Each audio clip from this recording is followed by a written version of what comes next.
Assalamualaikum, welcome in Alam Academy. So the topic is excretion or storage of CO2. Storage और excretion of CO2 के लिहाज से जो भी प्रोसेसेस हैं प्लांट्स में, दो प्रोसेस हैं, फोटोसिंथेसिस और रेस्पिरेशन। चैप्टर 1 में इसको बहुत ज़्यादा अच्छी तरीके से एक्सप्लेन किया जा चुका है। इसके अलावा अगर हम देखें, यहाँ पे एक प्रीव्यू दिया हुआ है, इसको जल्दी से रिवाइज़ कर लेते हैं। फोटोसिंथेसिस कहाँ हो रहा होता है? Green parts of the plant में होता है, जबकि रेस्पिरेशन जो है ऑल लिविंग सेल्स में होता है, स्टेम रूट्स अगर हम प्लांट की बात करें। ठीक, इसके अलावा फोटोसिंथेसिस, यहाँ मैंने पार्ट 9 में मैंने आप लोगों को चैप्टर 1 के बताया था, उसको हम यहाँ से रिवीजन कर लेते हैं। फोटोसिंथेसिस में हम क्या लेते हैं? कार्बन डाइऑक्साइड लेते हैं विथ वाटर, तो बनता है ग्लूकोज, और ऑक्सीजन विथ ATP रिलीज। ठीक है, ये लीव्स में हो रहा होता है, यानी green parts of the plant में होता है। जबकि अगर हम रेस्पिरेशन की बात करें, ये रूट्स और स्टेम में होता है, और इसके अलावा ऑल लिविंग सेल्स में हो रहा होता है। ठीक है, इसके अलावा ऑल लिविंग सेल्स में हो रहा होता है, और ये हम यहाँ पे इनटेक ऑफ ऑक्सीजन करते हैं, गिव आउट कार्बन डाइऑक्साइड। ठीक है, अच्छा, अब अगर हम यहाँ पे देखें, जो मेन पॉइंट यहाँ पे हाईलाइट किया गया है, when the rate of photosynthesis जब बढ़ जाता है, जब फोटोसिंथेसिस बढ़ जाएगी तो क्या होगा कि रेस्पिरेशन कम हो जाएगी, यानी कि प्लांट्स में कार्बन डाइऑक्साइड बहुत ज़्यादा आने लगेगा। ठीक है, और ऑक्सीजन ज़्यादा रिलीज़ होने लगेगा। कहाँ से ये होता है ये प्रोसेस? ये स्टोमेटा से होता है, जो कि green parts of the plant में प्रेजेंट होता है, यानी कि लीव्स में प्रेजेंट होता है।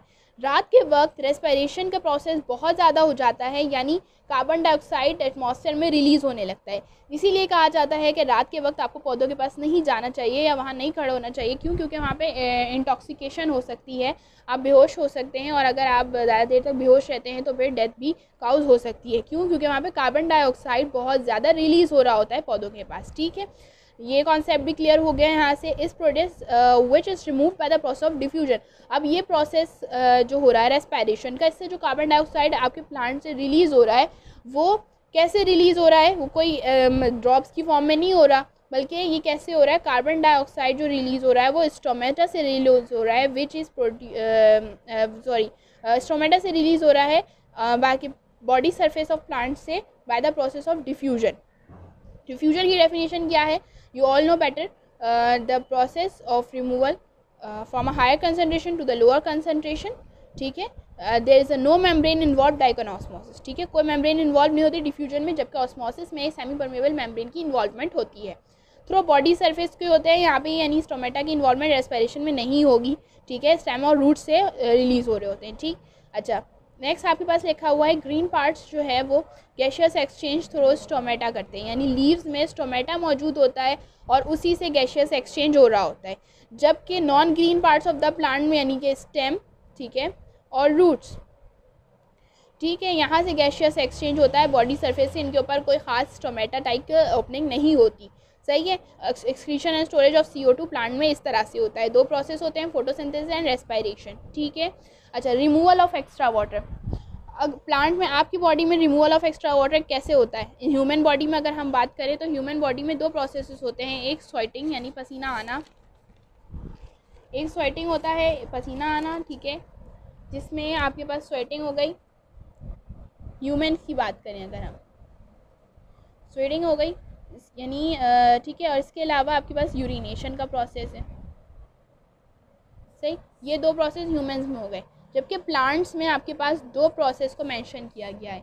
ये देखें, ये दो प्रोसेस को मेंशन किया गया है। ठीक है, एक क्या है आपके पास? ट्रांसपायरेशन। ठीक है, दूसरा आपके पास है ग्यूटेशन। ग्यूटेशन पढ़ेंगे इसको। ठीक है, अच्छा, ट्रांसपायरेशन में आपको बताया जा रहा है कि removal of water in the form of vapours. अब इस चीज़ को आप यहाँ पे नोट कीजिएगा, जो चीज़ नोट करने की वो मैं हाईलाइट करवा रही हूँ कि रिमूवल ऑफ वाटर हो रहा है दोनों में, ट्रांसपायरेशन में भी और ग्यूटेशन में भी। लेकिन ट्रांसपायरेशन की क्या बात है कि फॉर्म ऑफ वेपर्स हो रहा है from the aerial parts of the plants, and it only occurs at the day time.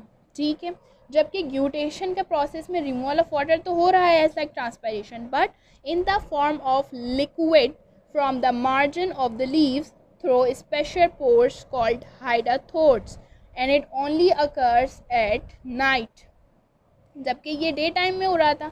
अब इसका डिफरेंस बहुत इजी है। अब यहाँ पे आप नोट कीजिए जो जो डिफरेंस है। यहाँ पे आप लिखेंगे ट्रांसपायरेशन में क्या हो रहा है, in the form of vapours लिख लें। ठीक, जबकि यहाँ पे क्या होगा, इन फॉर्म ऑफ लिक्विड। ठीक है, इसके बाद आपने यहाँ पे लिखना है from aerial parts of plant. Aerial parts of plant क्या होते हैं? प्लांट में एरियल पार्ट्स होते हैं जो ऊपर के हिस्से हैं, ठीक है, यानी जो टॉप पार्ट है बाहर निकला हुआ, ठीक है, यहाँ से aerial parts of the plant से ट्रांसपायरेशन का प्रोसेस होगा, ठीक है। जबकि यहाँ पे क्या हो रहा है, margin of leaves. Margin of leaves book में शो किया हुआ है, मैं आपको दिखाती हूँ, यानी जिसे हम मार्जिन ऑफ लीव्स को लेमिना भी कहते हैं अगर हम बोटैनिकल लैंग्वेज में बात करें, ठीक है। ये देखें, ये जो है ना, ये जो दिखा रहे हैं, ये देखिए जिसे ड्रॉपलेट्स आपको दिख रहा है, ये मार्जिन ऑफ लीव्स कहलाता है। और यहाँ पर आपको क्या मिलेंगे, हाइडाथोर्ट सेल्स मिलेंगे, हाइडाथोर्ट सेल्स मिलेंगे, और यहाँ से आपका ग्लूटेशन का प्रोसेस होता है। अब ये भी नोट करें, यहाँ पे स्पेशल पोर्स मौजूद हैं जो कि हाइडाथोर्ट्स कहलाते हैं, ठीक है।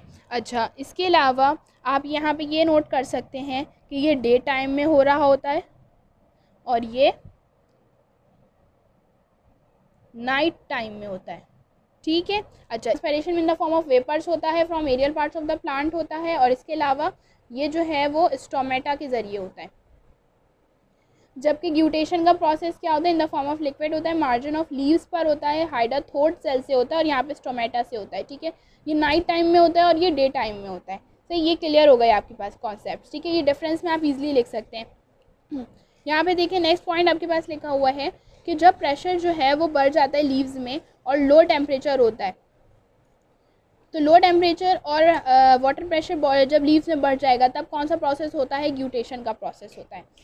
लो टेम्परेचर यानी कि आपके पास लो टेम्परेचर, ये भी आप नोट कर सकते हैं यहाँ पे, ये कब होता है, लो टेम्परेचर पे होता है, लो टेम्परेचर, और वाटर प्रेशर जो है जब आपका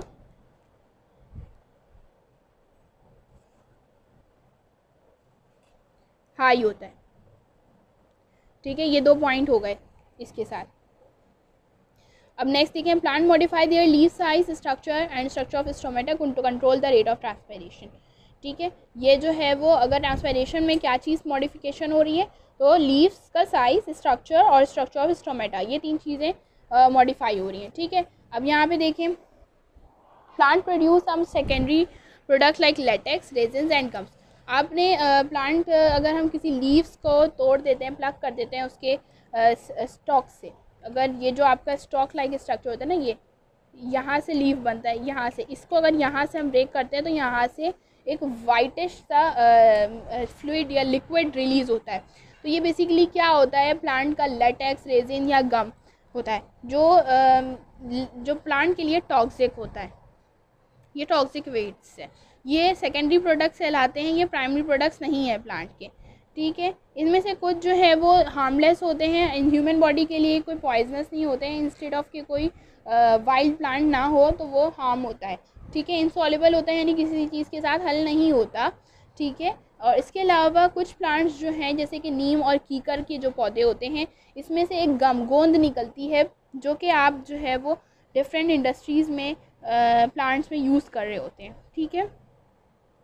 और ये जो है वो कहाँ से रिलीज़ होती है प्लांट में, चूँकि ये टॉक्सिक होता है तो फिर वो ये लेंटिस सेल्स एक स्पेशल सेल्स है। आपने 3 सेल्स पढ़ लिए प्लांट में, एक स्टोमेटा पढ़ा, ठीक है, स्टोमेटा पढ़ा आपने, इसके अलावा हाइडाथोर्ट सेल्स पढ़े, और एक आपने अभी पढ़ा लेंटी सेल्स। लेंटी सेल्स, ये 3 सेल्स हैं जो कि स्क्रीशन का काम कर रहे हैं प्लांट में।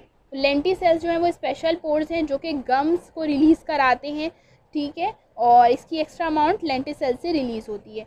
कॉनीफेरस प्लांट एक प्लांट की वैरायटी है, जिस तरह बहुत से प्लांट होते हैं, फ्लावरिंग प्लांट हो गए जिसमें कांटे होते हैं, तो इस तरह के पौधे हो गए कुछ। कॉनीफेरस प्लांट जो हैं वो रेजिन्स रिलीज़ करते हैं, जबकि रबर प्लांट जो है वो लेटेक्स रिलीज़ करते हैं। तो ये तीनों चीज़ें एक ही पौधे से रिलीज़ नहीं होती।